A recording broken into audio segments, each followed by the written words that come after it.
Ojcze Święty, przychodzimy do Ciebie z naszym Związkiem Solidarności, związkiem, który zrodził się w określonej sytuacji, kiedy społeczeństwo nasze zrozumiało, że nie wystarczy, abyśmy byli zewnętrznie nasyceni. Potrzeba jest innych rozwiązań, które dyktuje serce i rozum. Wychowani byliśmy w tym duchu, w duchu religii i wiary i wiemy, dzisiaj naprawdę wiemy i przekonaliśmy się, że aby człowiek był człowiekiem, musi pamiętać, że ma rozum po to, by kierował się tym rozumem, nie patrząc tylko i wyłącznie na dobra te, które nas otaczają, ale dobra i zadowolenie wewnętrzne. Zadowolenie, które w sumie jest większym zadowoleniem. Do tego stwierdzenia nasze społeczeństwo doszło. Nie jesteśmy i nie będziemy nigdy grupami politycznymi. Nas sprawy polityczne nie interesują. Interesuje nas prawo człowieka, prawo do człowieczeństwa, prawo do wiary, swobodnego głoszenia jej i wyznawania. Jeśli te prawa ludzkie, sprawdzone od tysięcy lat, będą zachowane, wtedy, niezależnie od granic, człowiek będzie się czuł człowiekiem i będzie pamiętał, że kiedy go stać na pomoc drugiemu człowiekowi, będzie to pomagał. Te właśnie stwierdzenia mamy od Ciebie, Ojcze, od naszego Kościoła i tymi stwierdzeniami będziemy się kierować, mimo że jesteśmy związkiem zawodowym. Dlatego też w naszym związku nie będziemy odprawiać mszy, nie będziemy budować kaplic, jednak będziemy się kierować sprawiedliwością, uczciwością, rozwagą i jeśli będzie mało, a jest u nas mało świątyń, będziemy je pomagać budować dla naszych dzieci, dla nas, bo wiemy, że kiedykolwiek w historii naszej byliśmy z naszą królową, wiodło nam się dobrze. Chcemy Twoich rad, Ojcze, i będziemy zawsze wiernie Ci służyć.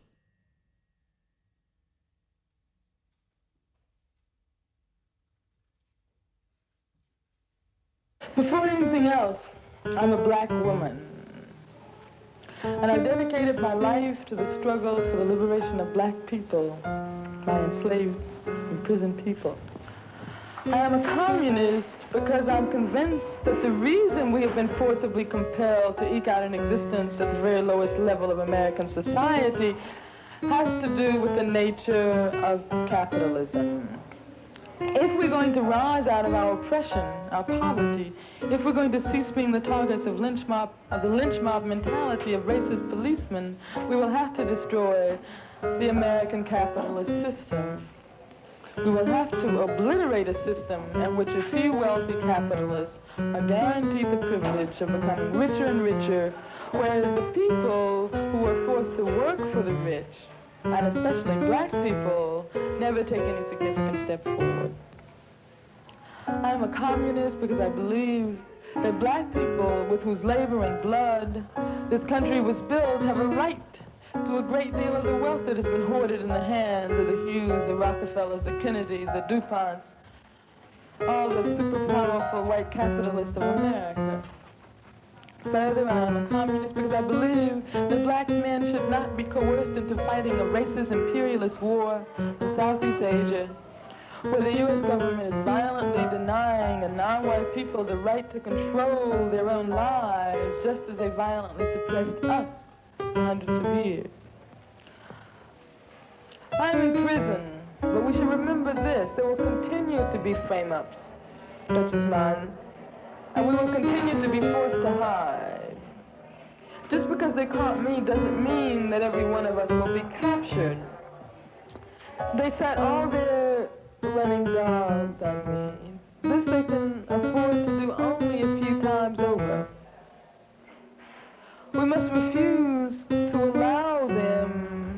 to strike terror among us, for this was obviously the intent of their actions.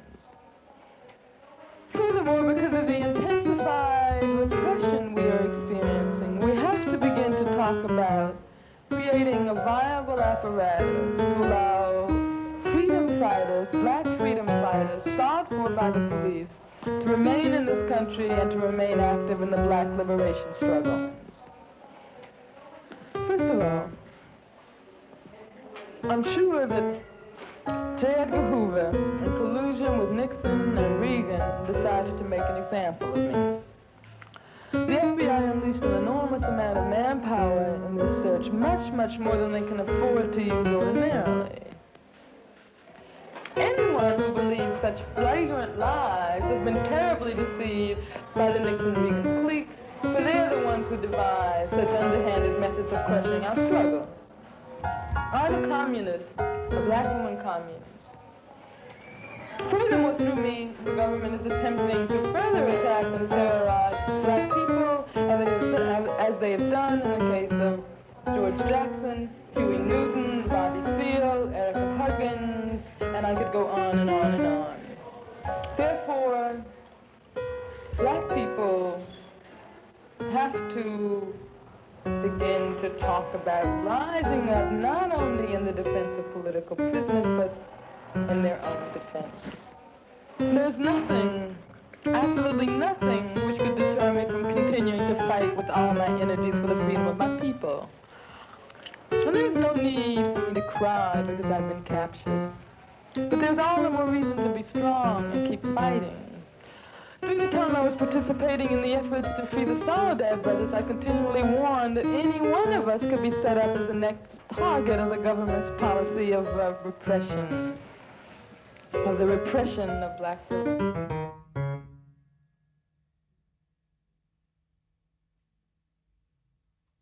Le voyageur, ouvrez-moi cette porte, où le frappe en pleurant.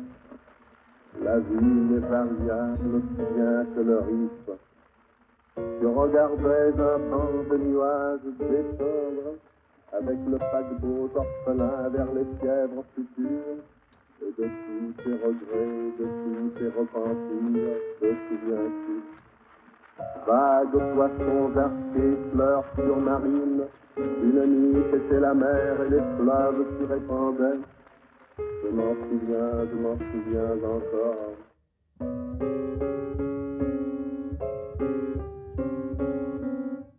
Dans le fond de la salle, il s'envolait un cri.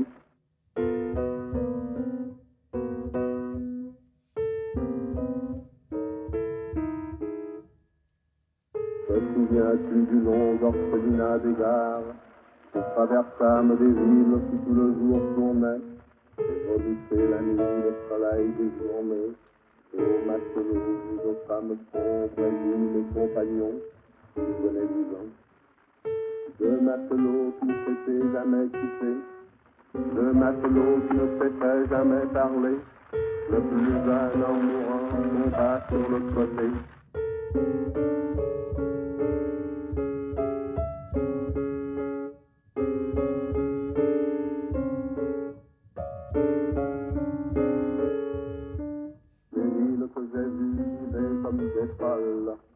Te souviens-tu des banlieues et du troupeau plein tous les paysages?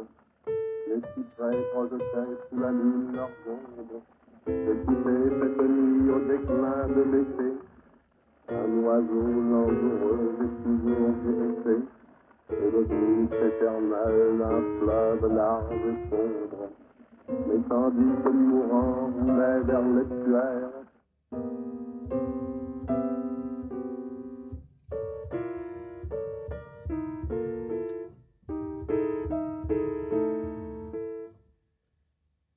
alors, sans bruit, sans qu'on pût voir rien de vivant, contre le mont passèrent des ombres vivaces, se profilent soudain tournant leurs vagues faces, et tenant l'ombre de leur lance en avant.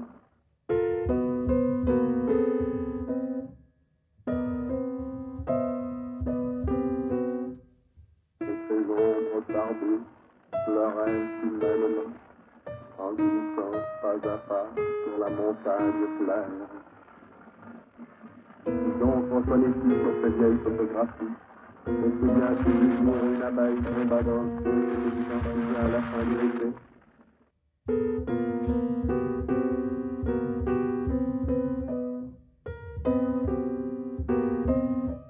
Souviens-moi que tu portes toujours frappe en pleurant, la vie variable aussi bien que le rythme.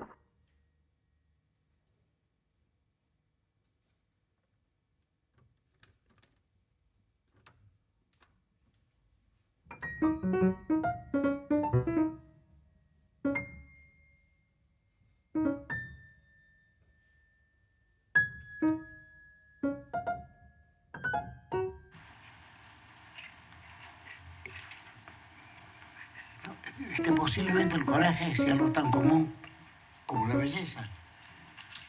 Posiblemente. Que se haya perdido una condición me parece rara. Me parece raro, ¿no? Creo que todo hombre, por las circunstancias, lo exigen. Es valiente y es sensible también. Depende de los estímulos, como la memoria, ¿no? Depende de los estímulos. No sería muy triste pensar que se ha perdido algo. Sería muy triste pensarlo, aunque a veces uno lo siente así. Pero no sé si conviene fomentar la desesperación, hay que fomentar la esperanza, que resulta tan difícil ahora, por lo menos a mí me resulta difícil. Quizá ustedes que son jóvenes, no, quizá ustedes puedan ser fácilmente esperanzados.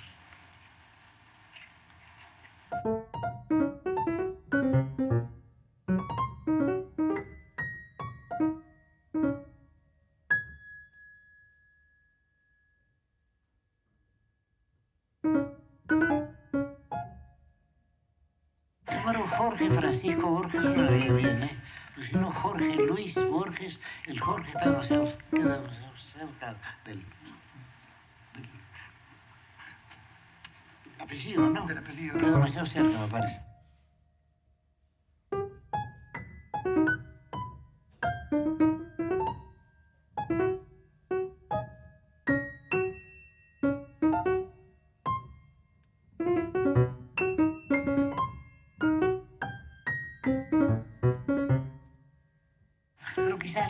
Quizás sería mejor firmar simplemente Luis Borges. Sería más breve, sería eufónico, 3 sílabas no son demasiadas para un solo hombre.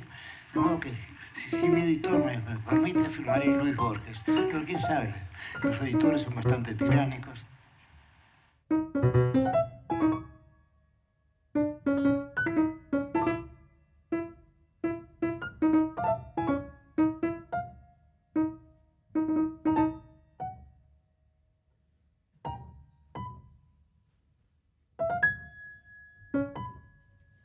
Creo que la realidad abarca todo.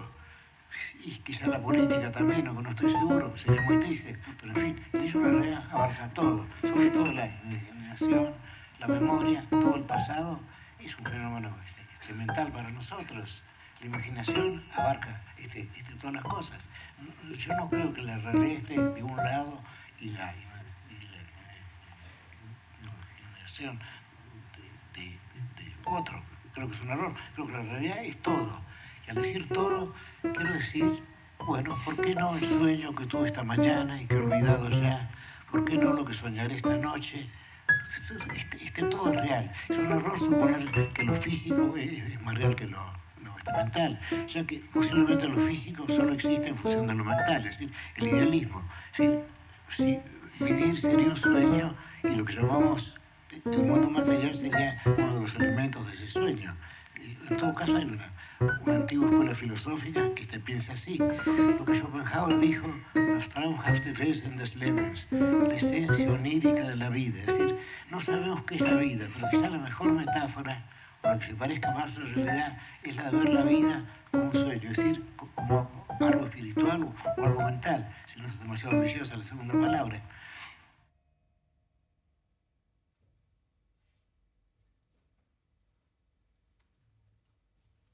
John told me that I should write a little bit and then copy it. And as I'm copying, I get close to the material. I see what I'm doing. ideas. And to this day, when I copy out a page, and I'm getting to the end of the page, there's no ideas. It always works. Because what happens, you say, I'm not getting any ideas, and then, of course, the minute you say that, you get an idea. So it's a marvelous strategy, and that's exactly how I work. I write for a half a day, I copy for the other half a day, and then the following day, I continue the same sequence of events. I think about it all the time. It annoys me, because we always want to. After all, someone said to me the reason Charlie Chaplin was a universal figure because people that saw it felt that they couldn't get any lower than what was happening in his life. And that's why we perhaps like Fred Astaire, because we can never, ever be like Fred Astaire. And compositionally, I always wanted to be like Fred Astaire. After all, I'm a New Yorker.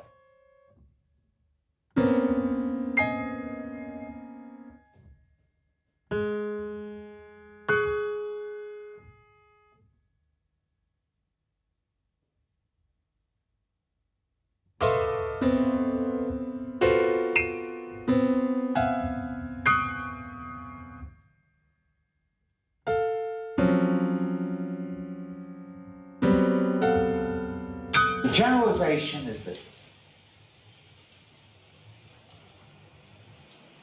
Black notes, white notes.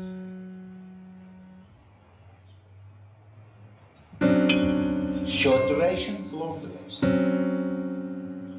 In other words, reinvestigating in a general sense some kind of reality principle, not a conceptual principle, but a reality principle of what the hell music is. And then finding some way, not conceptually, but in listening to the piece. And not listening that profoundly, which stops me from getting a compositional idea. I go ahead and write the piece with a very conscious yin-yang aspect. What am I going to do? What am I going to do? Not to make it interesting, to write a piece. You know Mies van der Rohe's remark, I don't want to be interesting, I want to be good. I want to write a piece.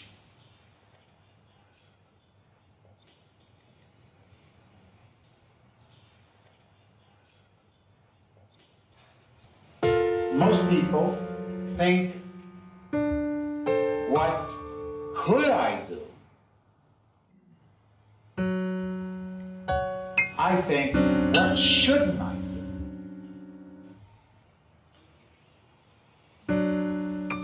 That's why what you feel that the music is going this way and should go that way, and I went this way, is that you're following what you feel is the logical course of its continuity.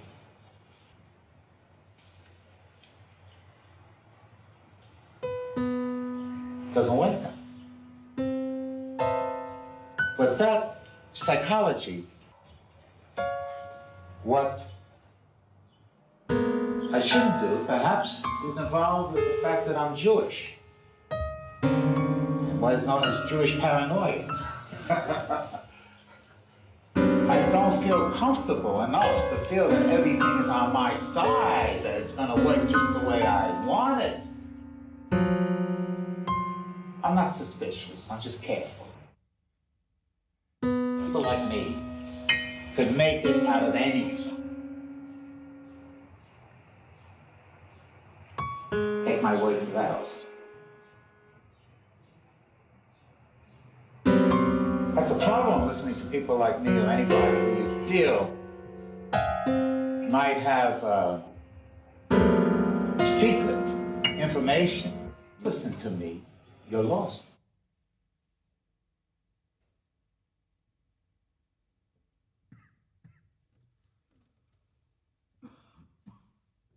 Wenn man einmal den Blick auf das Material hat, dann sieht man plötzlich sich so viel, was man in einen größeren Zusammenhang einbauen kann, ohne dass es nun unmittelbar zu einer Figur oder zu einem Handlungsablauf gehört, sondern einfach vom Material her gesehen sich dazu aufschlüsselt zu dem Thema. Zum Beispiel dann eben die Beziehung der Leute, des Mannes, der Frau, die sich herstellt, oft über Sachen, die sie kaufen.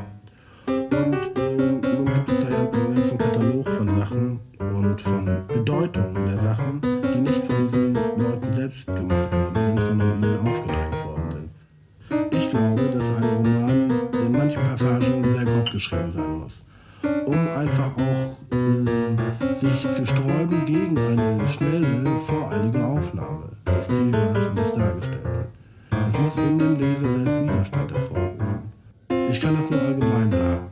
Und zwar hängt es ab von der Verhärtung des gesellschaftlichen Zustandes hier in Westdeutschland. Ich glaube, dass das Erstarren der Leute in Sachzusammenhängen und in der Bedeutung, in der Fremdbedeutung von Sachen, die nicht von ihnen selbst geschaffen worden sind, dass das eine allgemeine Lähmung hervorruft und eine allgemeine Neurosenanfälligkeit. Ist es nicht ganz zufällig, dass die Figur des Freundes, dieser Rainer, aus England kommt und dort die ganze Popkultur kennt und mitgemacht hat und nun hier sich nur sehr schwer wieder zurechtfindet. Es wird einmal gesagt, dass hier die Verhältnisse ähnlich seien, nur hat sich eben keine jugendliche Front gebildet gegen die Front der Erwachsenen. Alles ist hier, vermengt sich hier noch. Alles wird gesteuert zum Teil von älteren Leuten. Die Jugendlichen haben sich eben nicht hier befreit. Das ist ein durchgehendes Thema in dem Buch.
Einerseits wird, wenn man 40-Jährige beobachtet, dann haben sie immer einen Hang, sich anzupassen, und zwar an eine jugendliche Welt.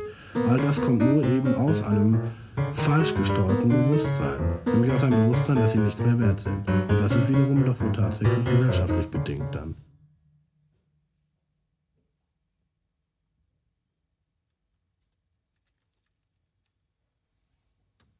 Also mir hat mein Name immer sehr gut gefallen, Hanna, das war für mich immer dieses Hanna. Und irgendwie denke ich schon, dass in meinem Leben dieses, dass das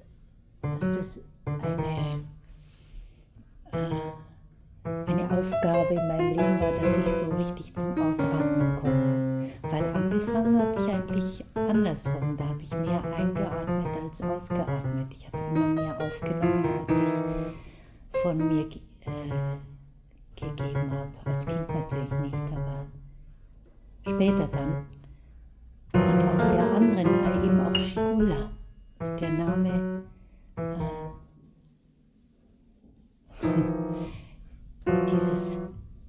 dass er so hell anfängt und dann Ulla, dass das